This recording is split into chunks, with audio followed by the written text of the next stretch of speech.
Hooday to all those who celebrate. We have reached the end of the 2024 NFL season. Thank God. Philadelphia Eagles have been crowned as the champions. Welcome to another episode of Gridiron Jungle with your two favorite Bengals fans. My name is Kyron, here with my brother Philly Phil, but not just Bengals fans on this episode today. You've heard him name drop throughout this entire season. My brother D Hall, resident Cowboys fan, is joining us today on the episode. NFC East rival won the Super Bowl, D. We're going to get your thoughts on that. I have some questions from, as always, I like to get outside perspective of what you think about the Bengals, being that you're not a fan, but you live in the city, know a ton of Bengals fans, and obviously know sports. More than anything, the reason D Hall is here is because he knows sports. We used to call him the Schwab back in the day. If y'all remember the show Stump the Schwab on ESPN, man, the resident sports know-it-all. Donovan, we appreciate you joining us, man. How you feeling? Oh, man, I feel good. I'm glad to finally be on one of the Culture Garden, anything that you got, bro. This is a blessing right here, man.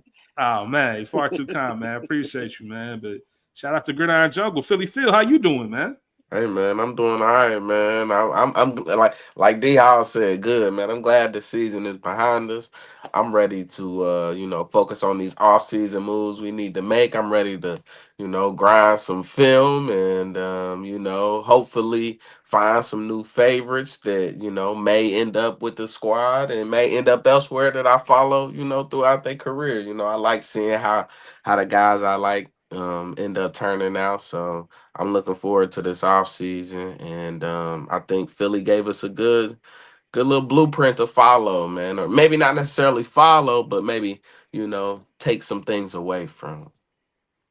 Absolutely, man. Yeah, they've been wizards. We talked about Howie Roseman just being. I don't know how he keeps getting away with it, how he keeps doing it. Obviously, other teams help. For example, Jalen Carter. Obviously, everything that happened with him coming out of the draft, but him falling to 9, I believe, is where they took him. Yeah. I remember specifically Seattle needing a tackle, and they passed on him, and I was like, man, y'all let him go to Philly, and you just kind of knew this day was going to come. Today's episode, we're pretty much just get into our overall Super Bowl recap. I'll give our thoughts on that. If anybody has any thoughts on the halftime performance, and also look ahead at next year, some of the betting guys' favorites of who's favorite to win the Super Bowl next season. And also, like I said, just maybe talk our own teams for a quick second before we discuss what's going to be going on for the offseason and getting into the draft and all that. But we'll go ahead and start with you, D Hall, as our guest. Super Bowl 59 kind of went as I predicted on this very podcast. Yes, it did. Pure dominance by the Philadelphia Eagles. I hated every Obviously, minute of it.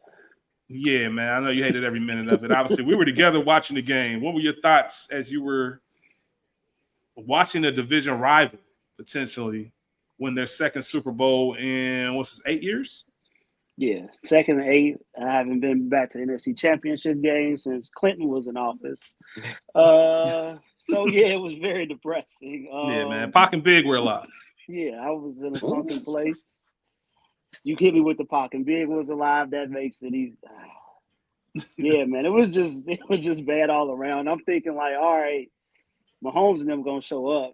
They didn't even show up, man. It's just like you might as well let the Cowboys go out there and play if you was gonna look like that. Let me ask both. It was embarrassing. Let me ask both of you this, and I'll start with you, Phil, because you've been saying this all year. It's hard to tell sometimes with Phil because Phil is I don't want to call him a hater, but if he don't like you, if he doesn't like you, he doesn't like you. Like I got hater tendencies. Yeah, if he doesn't like you, he doesn't like you. So sometimes, Exhibit A, Josh Allen, right? Mm-hmm. We all know how Phil feels about Josh Allen. That's never going to change. Phil, you've been saying all year that you just don't think this Kansas City team was good. Like, you just didn't think they were good and they were overachieving. Is that what we saw? Is we just saw the real Kansas City come through? And just saw what happens when it's not a one-score game?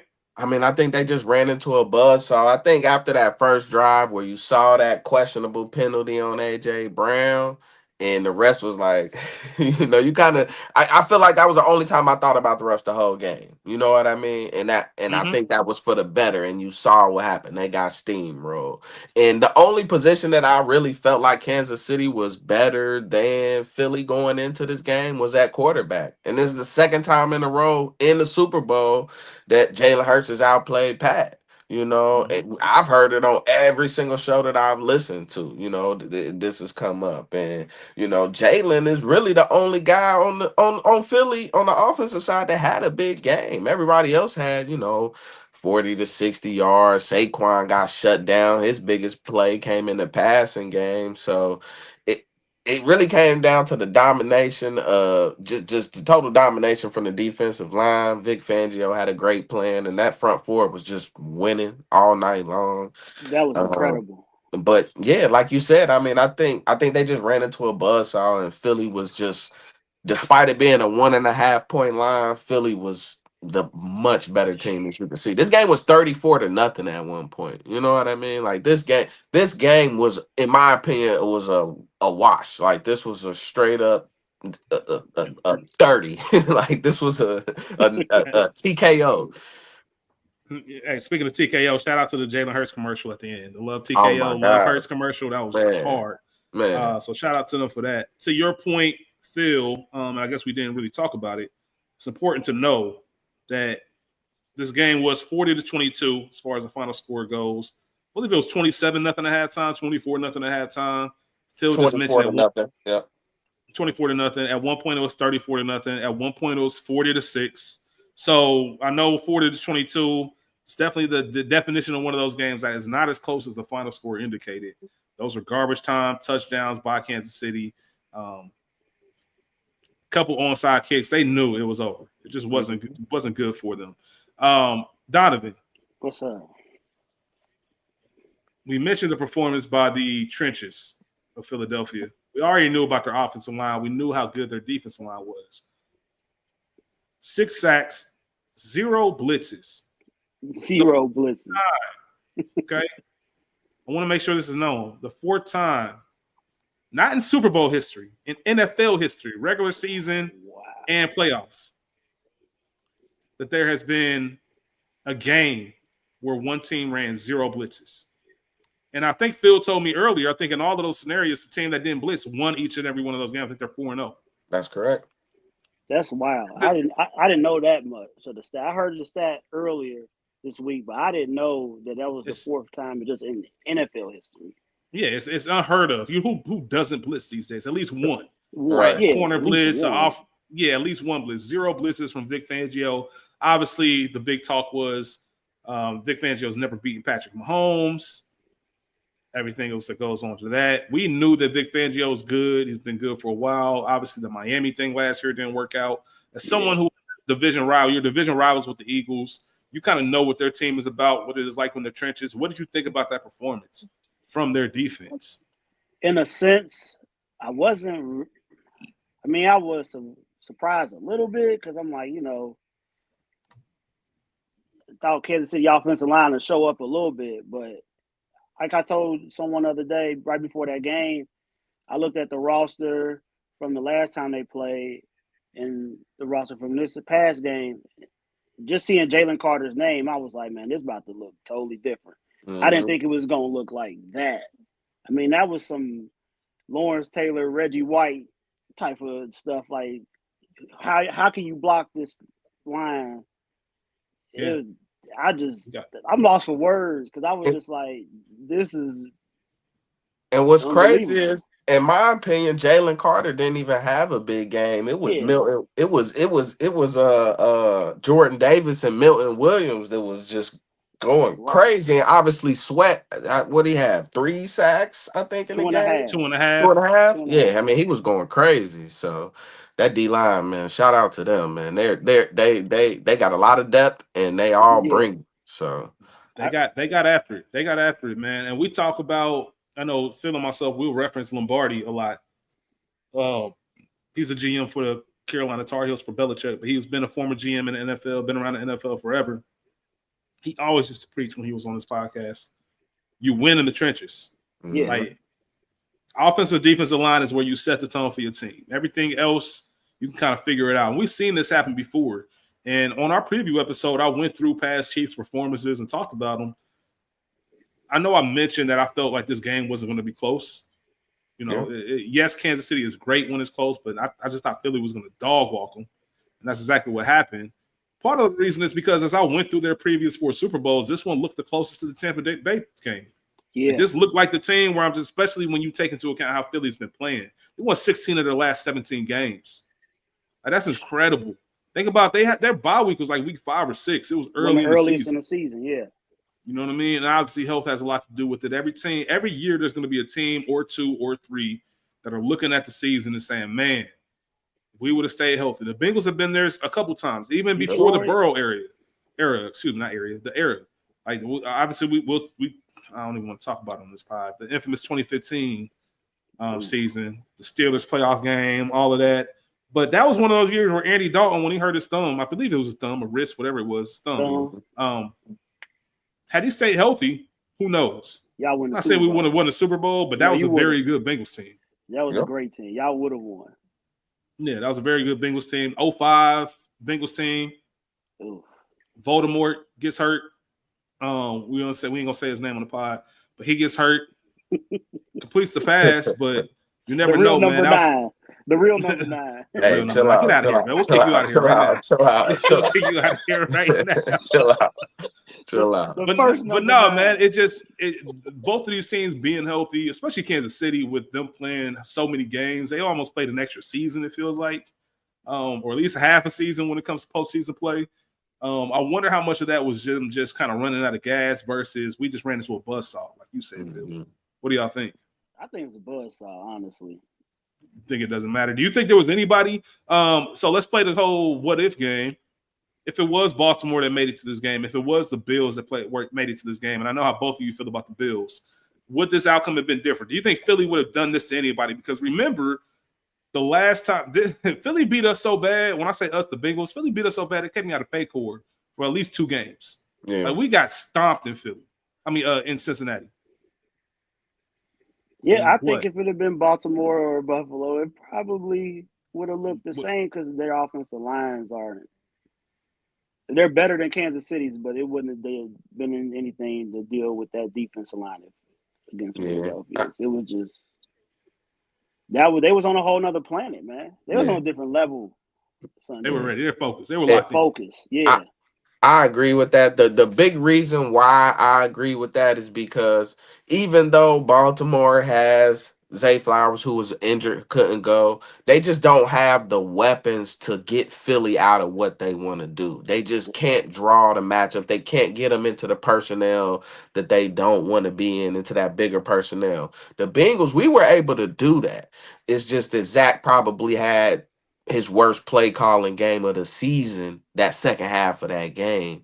That game was tied at the half, and ended up being the only game we got blown out. And that was solely on Zach. But we got them out of what they wanted to do. We were getting singles with Mike G. We were getting singles with Jamar. We were really we were having our way to an extent, which is why I was tired. As bad as our defense is and had been throughout the season, especially up until that point. So same for Buffalo. Amari Cooper, cool. Kincaid, cool. I just don't think they had the pieces, the chess pieces, to be able to, get Philly out of what they wanted to do. Now, I don't know if it would have been 44-20 or whatever the final was, but I do think Philly would have still been victorious against any of those. It would have felt like 44-20.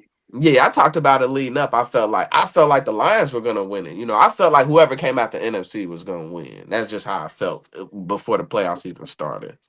And that's funny. We'll put a pin in that real quick. The whole NFC, AFC thing, and you thought the Lions were gonna win.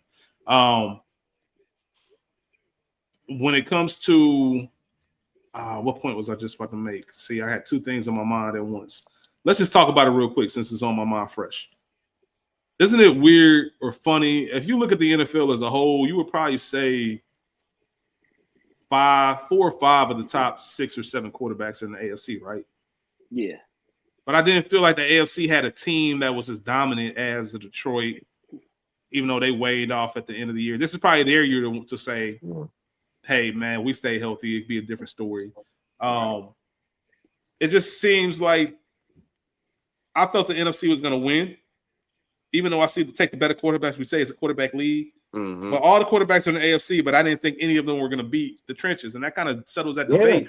What's more important? Yeah. And all of those NFC teams were built that way. They were all built that similar way. Like Philly, Detroit, Washington, even to an extent. Those teams were really kind of built similar ways. Whereas you look on the AFC side, the Chiefs kind of leaned on their defense this year. Their offense never really got it going. The Bills, they kind of had good balance. I'll give them that. Ravens were really offensive heavy. Their defense was not as good as they tried to make it out to be. They just weren't. Going off nostalgia with them. Yeah, you know what I mean? Like Humphrey making all pro or Pro Bowl, like that was silly. That was just nonsense to me.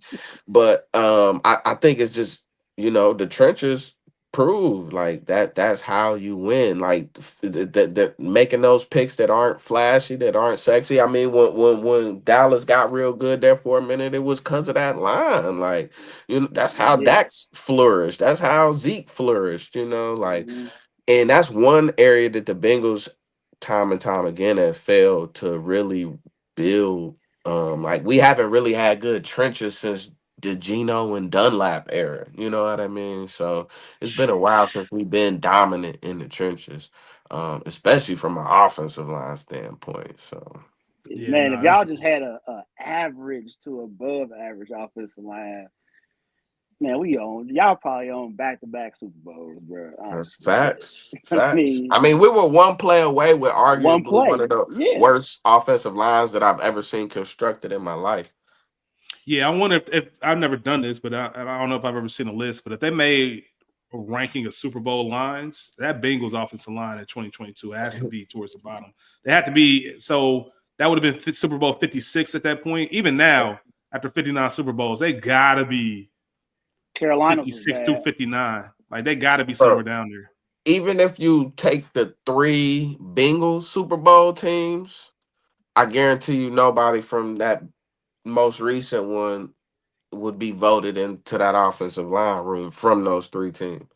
Nah, that's a fair point. Which Carolina? When you talking about the 2015 or 03 or 04, whatever year it was? The Cam Newton year. The Cam Newton year. He did a lot to hide them during the season, but I remember that Super Bowl, Von Miller, all them.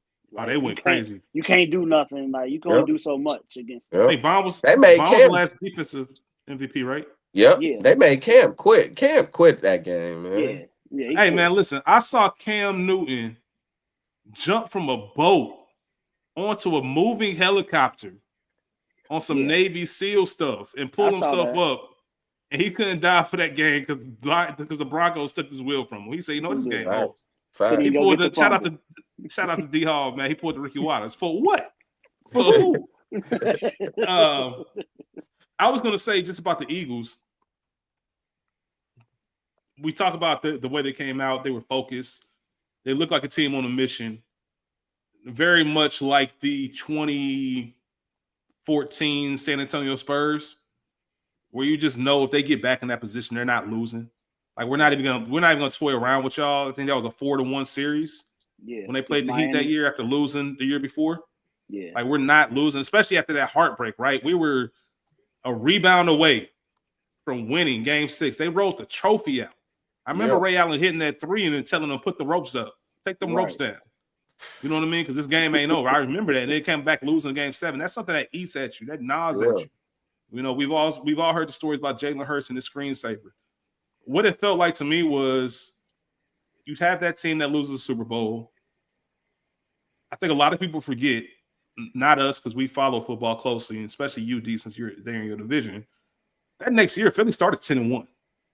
10-1. And it just collapsed at the end of the year. It came down to Dallas and got smacked, and that was one of the worst collapses ever. It's almost like the year they went 10-1 before the collapse. It's almost like they forgot about the collapse and just picked up where they were when they were 10-1. And if you take away that collapse, then you're talking about 26 of the last 28 games that they had won. They were just locked in and on it. We looked at the stats, and this is exactly what we talk about from week to week. When you look at the box score, look at the team stats, and when you look at these numbers, who you expect to win, nothing lied, okay? 21 first downs for the Eagles, 12 for the Chiefs. Penalties. 8 for 59 for the Eagles, 7 for 75 for the Chiefs. So the Chiefs lost that battle. Eagles ran 70 plays to the Chiefs 49, so 21 more plays. 345 yards to 275. The Eagles outgained them. They both had 13 drives. That's the interesting part. They both had the ball 13 times right throughout this game. And the Chiefs' average yard per play was 5.6 to the Eagles' 4.9. They had 16 more passing yards. The biggest difference was in the run game, 135 yards for the Eagles, 49 for the rushing for the Chiefs. Let me stop real quick. Mahomes had most of that scrambling around. Let me stop real quick and ask both of you this. D, I'll start with you. What happened to Pacheco? I know he's coming off from injury, but Pacheco was somebody that I thought could be their guy, their bell cow for the next few years. Phil has always said this dude's going to be out of the league because he runs crazy. He runs too hard. Like Marion Barber. There you go. I know, Phil, you weren't. Donovan, were you surprised that Pacheco wasn't more effective? I know his injury, but he's been back for a few weeks. It's funny you said that. I was listening to a podcast earlier, and they were talking about that with Pacheco. And they think, and I kind of agree with what they said. I think the injury had something to do with it just because his style, and he was not the same after that. And then, Kareem Hunt was hot going into the season. As the season went on. So I guess they kind of rolled the hot hand, but Pacheco, man. Yeah. They only ran the ball, 11 times? 11 times. Three times. 45. Only 3 times in the first half, if I'm not mistaken. And their first play of the game was like a 6-yard run. It was just really weird. That was very unlike Andy Reid. Andy Reid is typically really balanced. So I don't know. It's just it seemed like they didn't have any confidence in either the offensive line in the run game, or they didn't have any confidence in Hunt or Pacheco. Even P. Ryan had a carry, but Mahomes had 4 carries. The Hunt and Pacheco both had 3 carries each. So I was just a really, really weird. I can't imagine that being their game plan, but that was really weird play calling. The pick 6 changed everything in that game. Yep. Yeah. Because if they score on that possession, it's still a game. Yeah, it's 10-7, right? So they were down 10-0. And then the pick 6 happens, it's 17-0, and I think that's when the game plan gets thrown out the window because right after 11 rushes. Hopkins foul? I can't remember how many more possessions that was, but it wasn't too far after. It was in the first. They were still scratching. They were still scratching to get into it to finish the half strong, and it just didn't work. It just wasn't their day. They just didn't have it, man. I just think Philly was too good. There's nothing that the Chiefs couldn't. Philly had to beat themselves. Yeah. In the first game 2 years ago, they beat themselves. They did. You know what I mean? Because they had a similar domination during that game, and it was just the best team won, and all you can do is tip your hat to it. When the best team wins and there's nothing funny that comes from it, cool. It was weird because we have seen these late game heroics with the past few. I feel like the Mahomes Chiefs and the Brady Patriots were all late game heroics. We obviously remember the 28-3 game. Donovan, I remember being at Crossroads, me, you, and Good, watching the Seahawks Patriots game. Seahawks one, yeah. And just my jaw dropping when they threw that interception. So these moments, it wasn't like that. It was, like we said, it was 24-0 at half. It was 40-6 at one point in this game. It just was all right, man, on with the parade. And it's a little bit deflating because you want to see the matchup, but I think most of the world was rooting for the Eagles, minus you, Donovan, because we just tired of the Chiefs regime, especially us as Bengals fans. 45 rushes to 11. We already mentioned that. And then the big thing was the turnovers, 3 for the Chiefs and 1 for the Eagles. There was a Jalen Hurts interception in there. I forgot about that. Yeah, time of possession, 36 minutes and 58 seconds. So almost 40 minutes for the Eagles compared to 23 for the Chiefs. So it was pure dominance, top to bottom, however you want to slice it. And like Phil said, it's not like even there was it's not like A.J. Brown had 11 catches for 177, 2 touchdowns. Everybody just kind of chipped away. The defense played their part, special teams. just knew they weren't going to lose that game. It was just one of those situations. Yeah. Even though everything pointed to, man, the NFL really about to make this 3P happen. I'm glad it didn't. I'm glad it didn't. Do either one of y'all buy anything into the Brady got mind control over Mahomes thing? Nah, I think it's more so the Eagles. He like a Eagles good luck charm is what I think it Yeah, is. that's what it NFC East good luck charm. That's fair. Yeah, you're right. Because all three of the Super Bowl losses came to the NFC East. Yep. Brady is 7-3 in Super Bowl history. All three to the NFC East. 2 of the Giants went to the Eagles. Do either one of you have anything else to say about the game itself? As far as because, like I said, it was pure dominance. I don't know if either one of you have any more comments about the game itself. No, I mean Oh, go ahead. Sorry, D. My bad, Phil. You good? Go ahead. I was just gonna say it was good to see Jalen get his revenge. It was good to see Devontae Smith get a touchdown. You know, being that close to his hometown. It was cool seeing Barkley and Cooper DeJean get to celebrate their birthday with a Super Bowl win. Cooper DeJean, first player ever to score a pick six. To score on a pick six on a birthday. So that was kind of crazy. But all in all, I typically blowouts aren't enjoyable, but being that it was the Chiefs, it was very enjoyable. And yeah, man, shout out to the Birds, man. Hey, it was the Beagles, it was the Beagles on Sunday. So, shout out to them, hats off to them. And yeah, man, I'm ready to move on from this one. I'm bummed the Bengals didn't make it to the Bayou, but I'm ready to move past it and focus on the Bay. Bengals to the Bay, baby. That's what it is. Bengals to the Bay. Yeah, But, man. It's go ahead, D. In all fairness, man, though, congratulations to the Eagles, man. Like, I got to be an adult about this. I mean, they whooped on them, man. Once Detroit started having all them injuries and the way Philly was playing, obviously I paid attention to them. I'm like, man, they gonna mess around and win the NFC. I didn't think they'd win the Super Bowl, but then you saw what happened. But that's the thing. Yeah, you still didn't know if they were going to win it. Even 2 weeks ago, or not 2 weeks ago, but the divisional round, I don't even know if they were still your odds on favorite to win it, as well as they were playing. You still the other teams that you had in front. I was mainly focused on AFC. I thought Baltimore, in my heart, I thought Baltimore's year was this year, even more so than last year. But yeah, you got to tip your hat to it. Put a pin in that as far as you got to respect him and be an adult, D, because we're going to come back to the NFC East here shortly. But I do want to talk about, obviously, we live in the what's happening next era. So none of us are Eagles fans. Shout out to Mario, who was on the show before. None of us are Eagles fans, so we don't really want to bask in this. Like Phil said, let's move on. So the first question to ask is, can the Eagles repeat? So I'm looking at the odds, all right? DraftKings has their odds for the 2026 Super Bowl champions. Eagles are the favorite at plus 600. You have 3 teams at plus 700, the Chiefs, the Bills, and the Ravens. You have the Lions at plus 900, the 49ers at plus 1,500, and then the next 3 teams at plus 1,800 are the Commanders, the Packers, and our very own Cincinnati Bengals. Top 4 seem a little bit murky. Eagles, Chiefs, Bills, Ravens. Donovan, I'll start with you. Do you see any of those 4 teams being back in this game, or let alone winning it in Santa Clara next year? Eagles, Chiefs, Bills, or Ravens? Can you see any of them being the champs?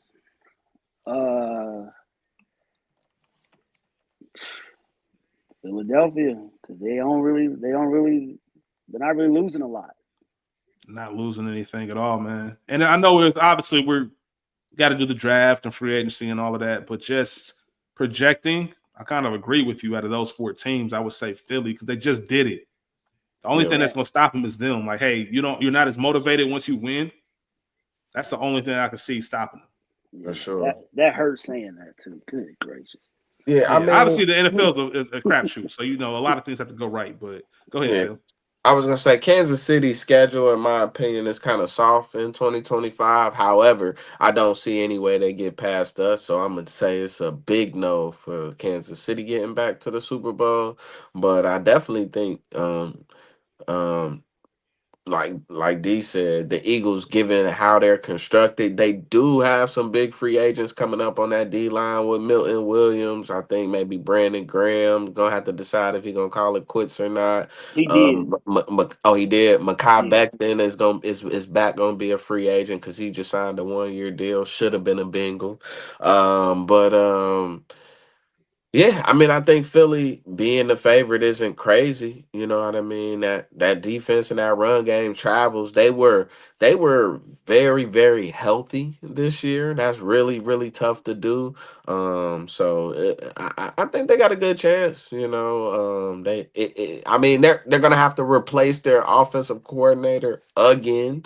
So, it's going to be interesting to see how they go about doing that and how that plays out because they did kind of have a little hiccup until they got right with Kellen Moore this year, which kind of surprised me.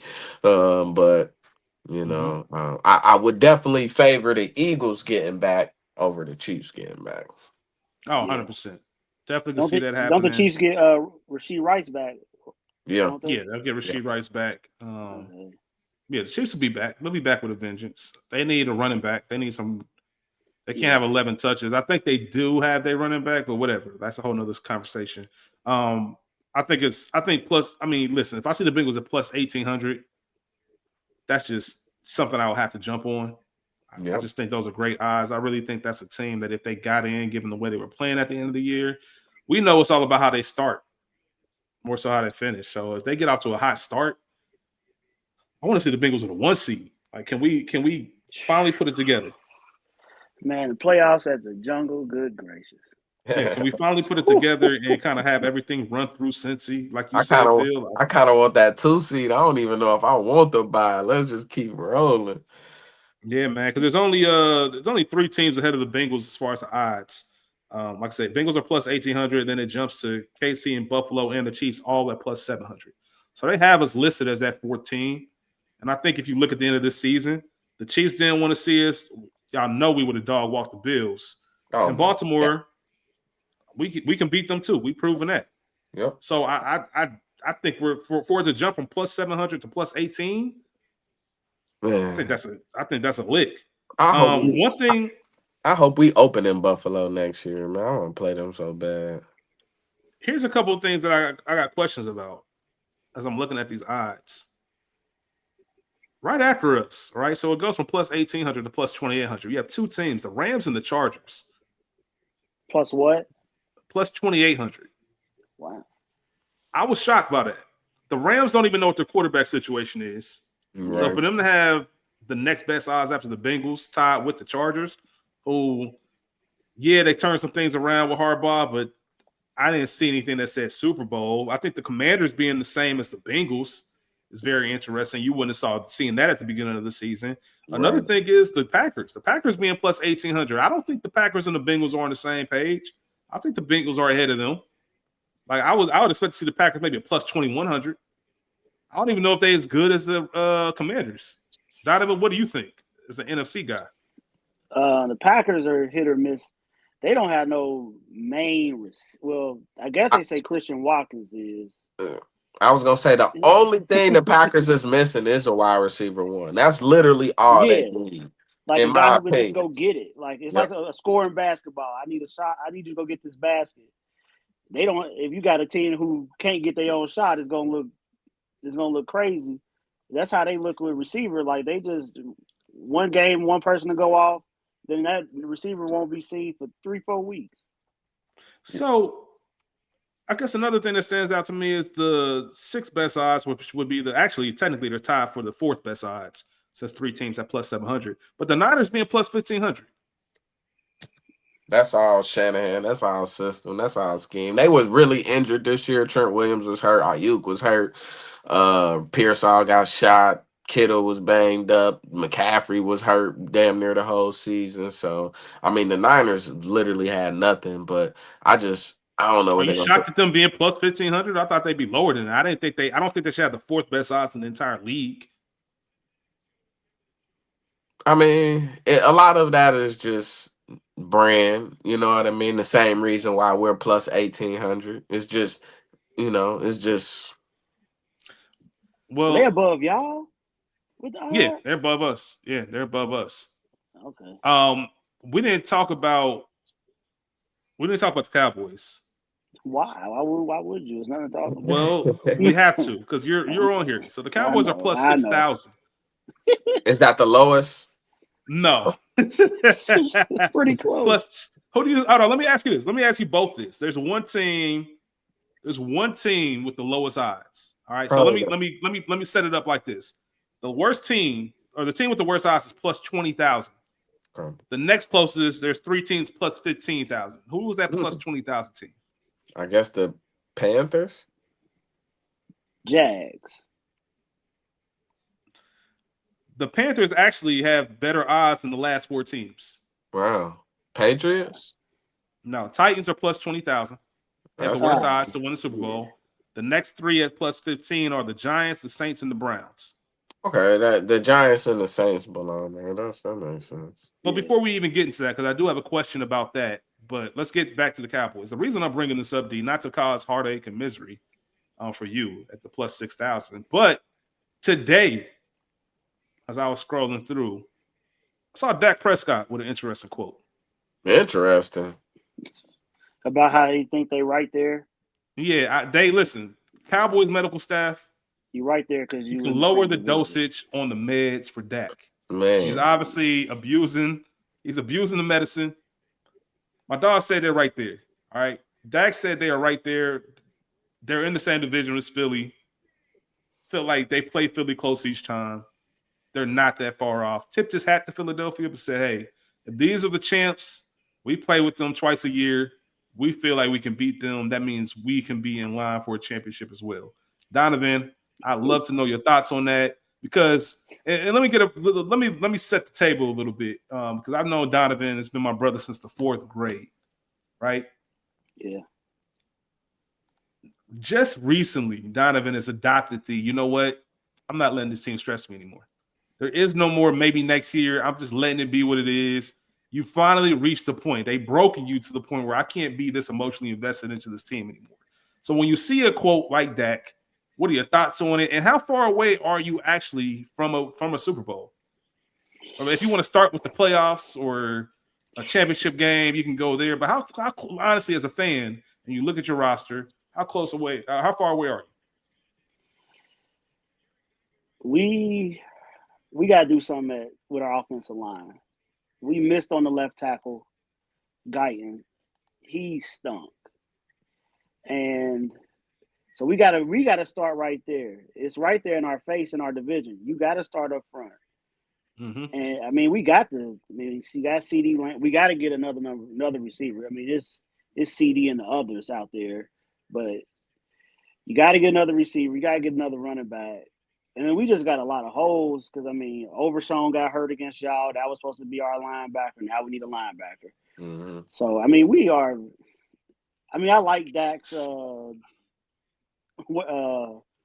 optimism as far as thinking false bravado. Yeah, but it's just I think we're gonna be in 3rd place again in the division. So you know what the next question is. Next question is, you said you have a lot of holes. Do you fill those holes by trading Micah Parsons, which was a conversation on Radio Row this year?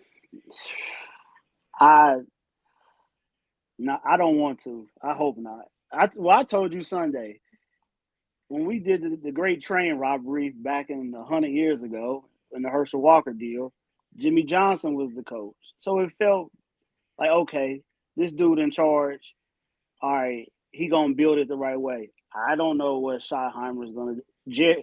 Jerry and the Jones family, yeah, they seem like the type of people, you give them too many picks or something like that, they'll mess it up. Like, they'll just mess it up. Go draft everybody from Arkansas and Boise State. You know, those are their 2 favorite places. So if that's Howie Roseman, oh yeah, if that's that him, can be different. They the Bulls of the '90s. If it's him, yeah. Anybody else, you can really. That's what happens with those big trades. Yeah, you trade them from draft picks, but at some point you got to look and say, who did we draft and who did this trade really come out for? Mm-hmm. Micah Parsons, you said on Sunday, if they trade Micah, you just know they're not a serious organization. Yeah, we're not a serious organization. Yeah, just not at all. What if they traded him for like Trey Hendrickson or something? No. If he ended up in Cincinnati, that'd be the first Bengals jersey I buy that I've ever bought. It would be That would be that insane. Yeah, That would be because insane. we might that. sponsor you, man. So Phil, let me ask you this. Who's going to be the 2025, 2026 Washington Commanders? Who's that team that you think, if I'm looking at these odds, I mentioned the Cowboys plus 6,000. Seahawks, who knows what they're going to do at quarterback? They're at plus 6,500. The Steelers at plus 6,500. The Falcons, I'm sure they're moving on from Kirk Cousins, as we saw at the end of the year.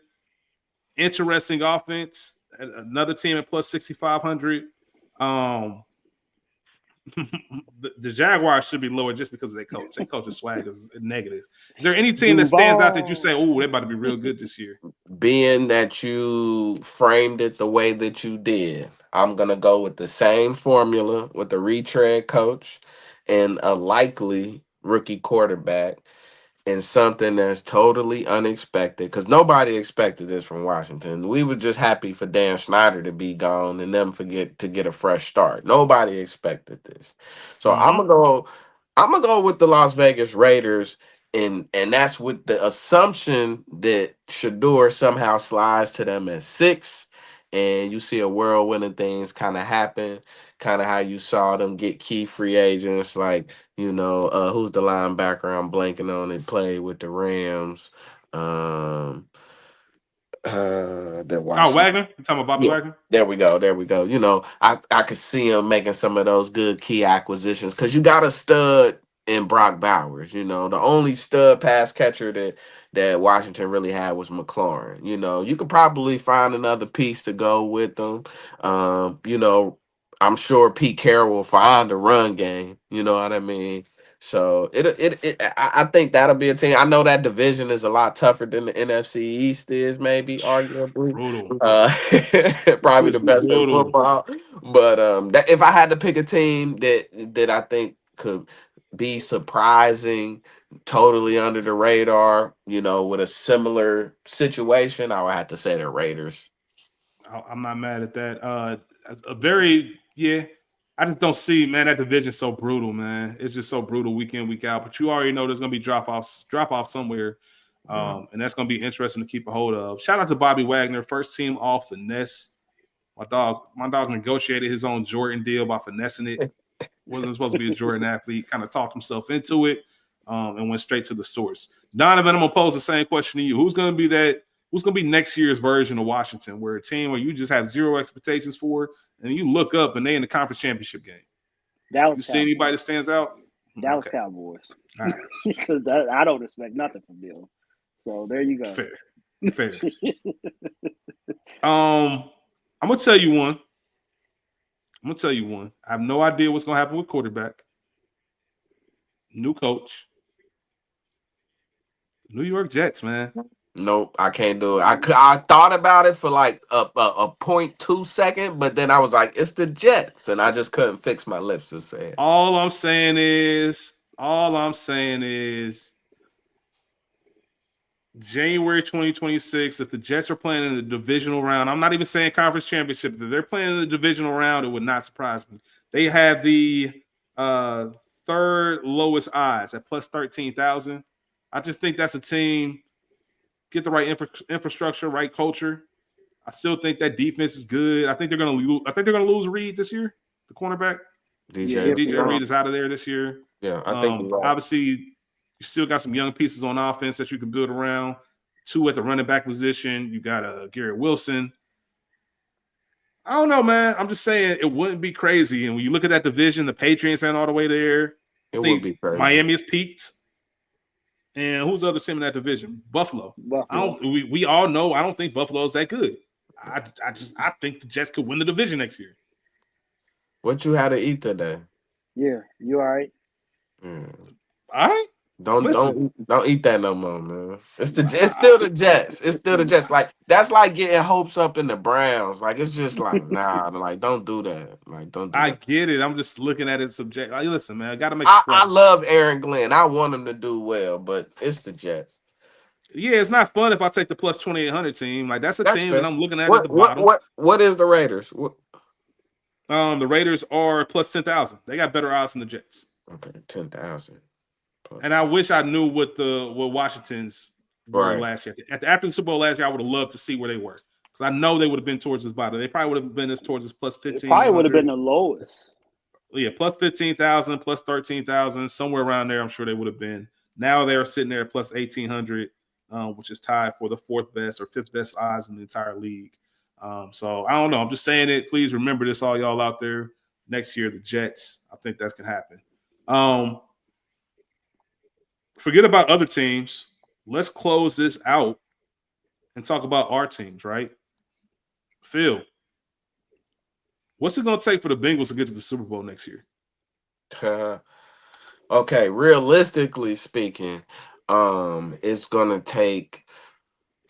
I mean, we kind of talked about it. Let me start, and I'm going to ask both of you the same thing. Mm-hmm. Mm-hmm. Right.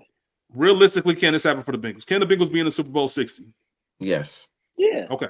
Now, what can that? Now, I just want to make sure for the record, because Donovan, you might have a different answer, and it might change the way you answer it. So, what happens? What do we need to do, Phil?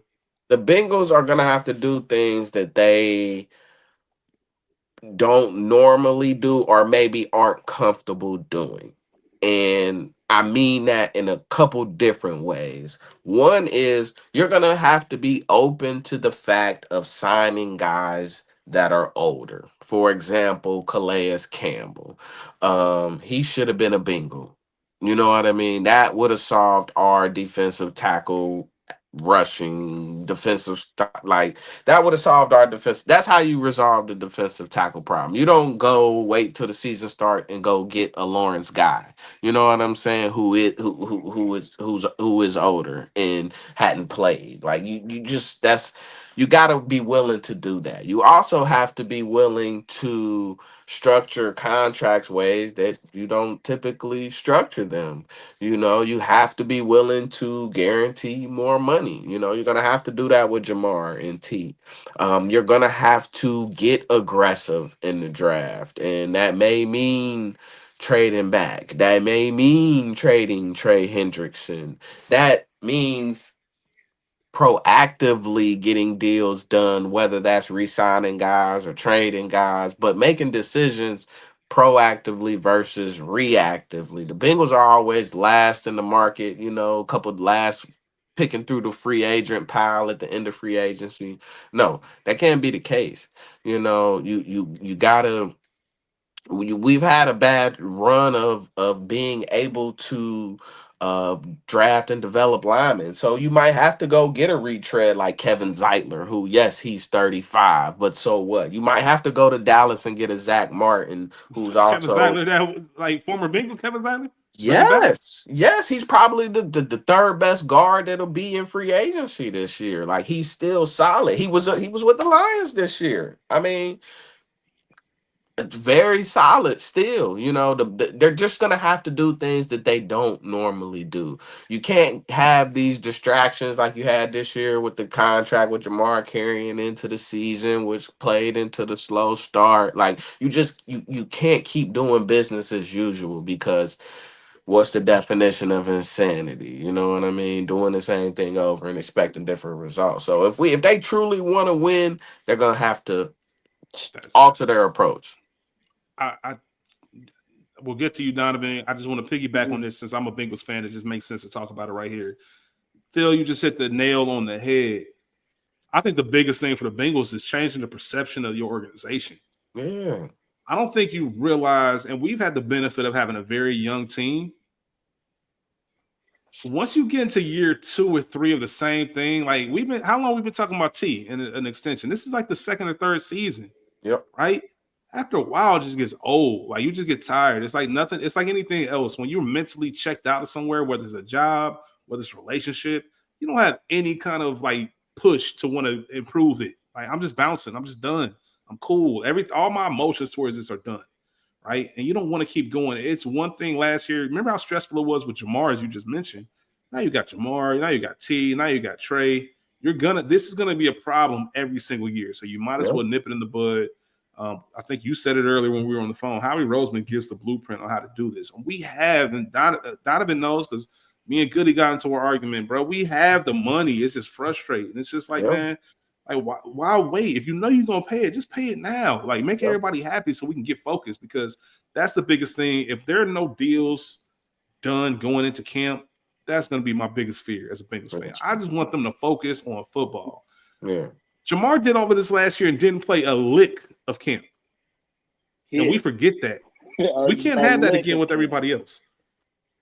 Can't have that, man. And you gotta. One thing that's interesting, if you remember, and I've said this before, you all heard it. I call it the Washington thing. I call it the Jaden Daniels thing. Not Washington, but I call it the Jaden Daniels thing, right? That steamrolled so fast that by week 8, week 9, Shefty was having reports of free agents are quietly saying, how can we get our way to Washington? I want Cincinnati to be on that list. We got the quarterback. We got everything. It's a dope city, right? Very livable, price of living, cost of living, and all that stuff, man. We got what you want. However, do you really want to come to work every day for an organization that gives you pizza parties? Right. Like, bro, give me a raise, bro. I'm tired of these pizza parties. I'm tired of ice cream day, free ice cream Sundays in the lobby. Nah, bro. Like, take care of us. Run it like a real organization and business. We put our bodies on the line. It's just frustrating. So, will that happen? As long as I've been a Bengals fan, it hasn't. Would I love to see it happen? I think if we put business and take care of business within a reasonable time frame, or at least cut bait, right? Hey, man, Trey, this ain't going to happen. We're going to get you up out of here. Do what you need to so we can start planning. But if you got the bread, spend it, and we'll figure everything else out and go from there. Absolutely. So that's my biggest thing for the Bengals, man. I think they'll figure everything else out. Obviously, the 2 guards. I know it's been a long process, but I'm kind of pleased where our offensive line is.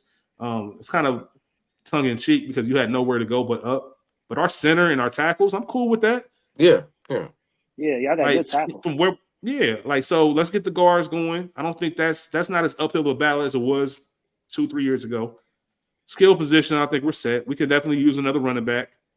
I think we need another running back, receiver, and a tight end, if I'm being completely honest. Yeah, that's cool, but I'm not stressing over it, right? I'm not stressing over it. If we had a running back with the same unit, I think we could do it.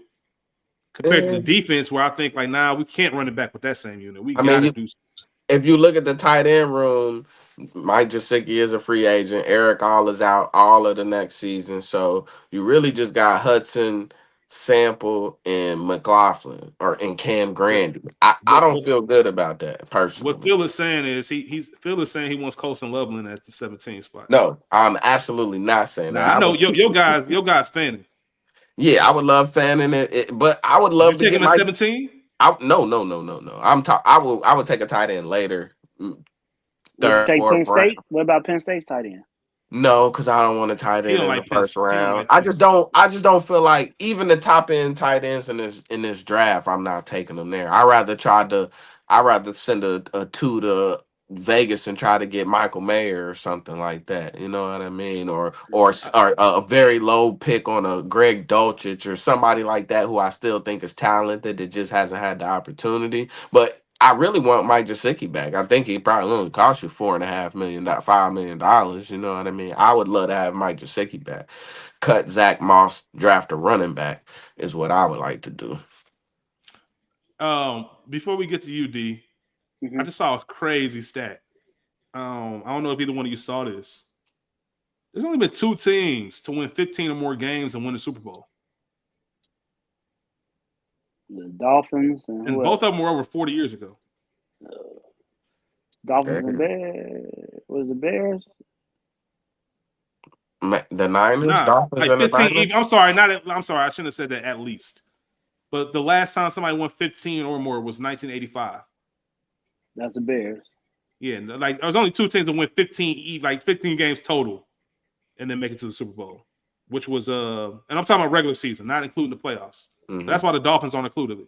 So actually, I'm right, 15 or more, like regular season games, and there was the 15-1 84 Niners and the 15-1 85 Bears. Okay, so Niners and Bears. Yeah, the last seven teams to win 15 or more didn't win a Super Bowl. 16-0 Patriots lost in 07. 15-2 Lions this year lost in the divisional. 15-2 Chiefs this year lost in the Super Bowl. 15-1 Panthers. We talked about them earlier with Cam. Yep. Lost in the Super Bowl. 15-1 Packers in 2011 lost in the divisional round. 15-1 2004 Steelers lost in the AFC Championship. And then the 15-1, of course, one of the best offenses I've ever seen. 15-1 1998 Vikings lost in the NFC Championship. Yeah. I don't know, just kind of a crazy stat when I saw it. But either way, Donovan, same question to you. First and foremost, is it realistic for the Cowboys to be in a conversation for a Super Bowl like your quarterback says? And B, if so, what needs to happen in order for you to get there? They gotta hit free agency, but before they do that, they can't mess around with like Micah's contract. If Micah's gonna be there, you have to pay so you can get that money freed up, however that works, and then you got to cut, like you said, you got to cut some guys, restructure Dak and CD's deal, so you can go out to free agency. So you're not relying on the draft either the whole time to try and fill a bunch of these holes and having people who aren't ready to come in and step in and play right away. You got to go get some veterans. I wouldn't mind a veteran receiver to play next to CD. I saw something that made me laugh the other day because one had T. Higgins. I said, yeah, right. They wouldn't dare. But it's just they gotta do better in the front office as far as not dragging contracts out. Why are you paying your quarterback 3 hours before the game starts to give him the same deal that you was gonna give him in March? Mm-hmm. Like, you got to do better as far as that. And the same thing I just said. Yeah, they just got, and that's the thing. Like Jerry, I guess they're scared to pay because the Brandon Carr contract from, I guess that was like 2012, and like they act like Brandon Carr was like terrible, but I mean he wasn't great, but he wasn't that bad, and that's what scared them away from free agency. I'm like, you got to get over that. So let me ask you this real quick, not to cut you off, D, but I'm curious because you mentioned wide receiver, and Phil, you also mentioned wide receiver. I'm looking at the free agent list. Phil, are you thinking of getting the one in the free agent market, or you want to draft one? I expect the Bengals to draft one.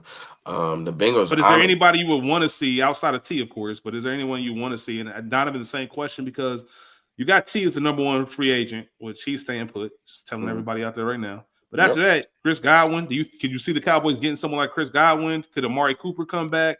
You talking about Stephon Diggs moving a little bit up north in Texas? Hopkins, you know what I mean? Deontay Johnson. I don't know if he's ever going to play football again, given his behavior. He's already signed a future deal with the Ravens. He's back on the Ravens. Okay, then. I thought they did that just for the compensatory tip picks. No, they would have gotten. He back with the Ravens. All right, cool. And then after that, it gets kind of bleak. Like, let me ask you this. Here's somebody I can see the Cowboys signing. Okay. I can see them kind of signing Keenan Allen. I could see them making their wrong right and signing Amari Cooper, honestly. Either one. I don't know. Yeah, they were like salty about Cooper. That was a weird like backstory to that. They'd have to come to the table and really hug it out type deal. They was like mad at him because he didn't get the vaccine, and he went to the Mavericks game, and then he got sick. So they was like mad at him. I just noticed Rico Dowdle's a free agent. Y'all signing him back? They shouldn't. Who's gonna be our running back? Ashton Genty. Fair enough. He's been campaigning. He wants to be a Cowboy. He wants to be there. Only thing that worries me about drafting him would be Chicago because Ben Johnson. He likes running backs. And another receiver I think that may be interested in the Cowboys that might not cost you too much is Hollywood Brown. You know, him and CD played together at Oklahoma. So I could see that. I forgot about. I think you guys. Well, I don't know. I think it's kind of more of the same. It might be I don't know who I'm disrespecting more about this comment, but I'm looking at someone like a Demarcus Robinson, and a Michael Gallup type of I just feel like they're the same type of thing for the Cowboys. Like you need somebody that's really gonna make an impact, not somebody just to be over there and be the wide receiver too. You need a true. I think Hollywood Brown is an impact. I think he's a really good too. He was just hurt this year. I think he is too. I can see that. I can see them doing that. And I think he's a good complement to what CD is. Right. The infamous banner change on Twitter. Yeah. See when CD was beefing with the Cowboys. But Donovan, was there anything else as far as the Cowboys you see them needing to do in order to get to the Super Bowl 60 or maybe have some hope and some faith as a fan again? Just get to the NFC Championship game. That's where I'm at. I don't even care about the Super Bowl.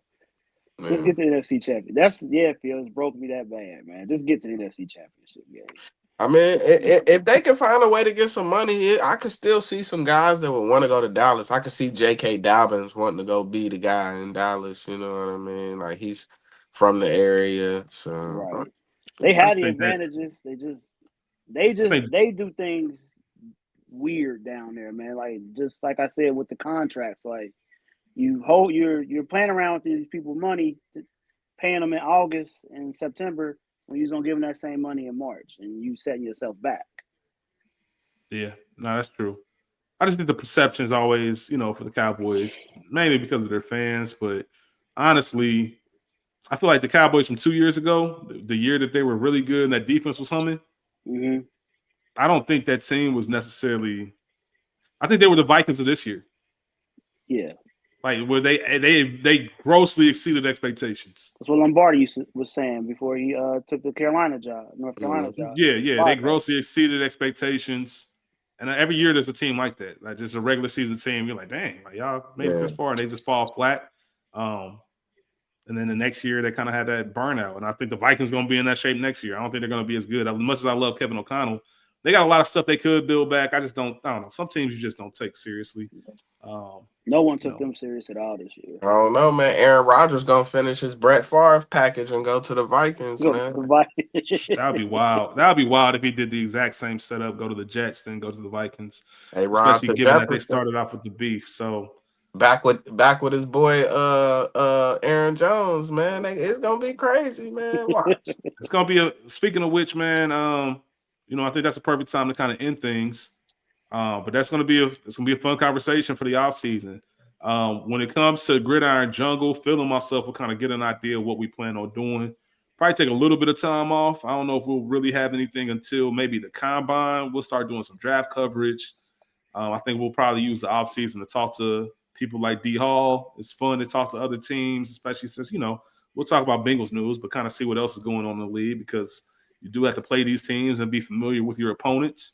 So that'll be fun, and I'm sure we'll have a lot, obviously draft coverage and off-season training camp. I know we had conversations of ranking, top 10 in positions and all of that stuff. So we got a lot of fun stuff coming from the off-season. Feeling myself will iron that out, kind of get an idea of what's going on. And then, we'll take a little bit of time off, but we'll still be active. So please make sure you're subscribed to this feed. Do not delete it because we will have episodes, and we'll make sure we post those. Donovan, my brother. Thank you, man. Long overdue. We appreciate you coming on, man. Thank you. Yes, sir. Man. My brother Philly Phil. It didn't go as bad as I thought. I thought y'all just going to point laugh at me for an hour. Nah. Listen, man. Hey, listen. You still got 5 Super Bowls. We still looking for our first one. So it's hard to poke too much fun. But I would love to have 5. Whether you remember them or not, man, you got them. So. Hey, Phil, Donovan said the funniest thing. Yeah, go ahead, D. I text Kyra the other day. I said, last time we won Super Bowl, I had to be in bed by 9:30. Yeah, long time ago, man. But NFL, man, this is what it's here for. It was a fun season. Well, actually, it wasn't. I'll take that back. It was not a fun season. It was one of the most frustrating seasons I've had as a fan. Yeah. Seeing a team with this much talent kind of struggle like that, but it is what it is. Y'all right once there, the next man. year. Y'all right there. Y'all like Phil said, y'all gotta be on the front office gotta be uncomfortable. They gotta do something they don't normally do. Y'all too good to waste that, man. Tell me about it. Tell me about it, man. So we appreciate all of you out there, everybody listening, man. This is the first season for Gridiron Jungle. And Phil and myself really didn't have a game plan per se. We just knew we wanted to do it and discuss Bengals, and we're still learning and growing and kind of getting a good idea of what this show is and what it's going to be and building and putting the pieces together. So, Phil, salute to you on year number 1. Obviously, wouldn't talk about Bengals with anybody else, man. So appreciate you, my brother. Yeah, man. Thanks for being a part of this thing and having me. And, you know, we'll be back next year. Not next year, actually, we'll be back soon. We'll be ready to talk about the next year.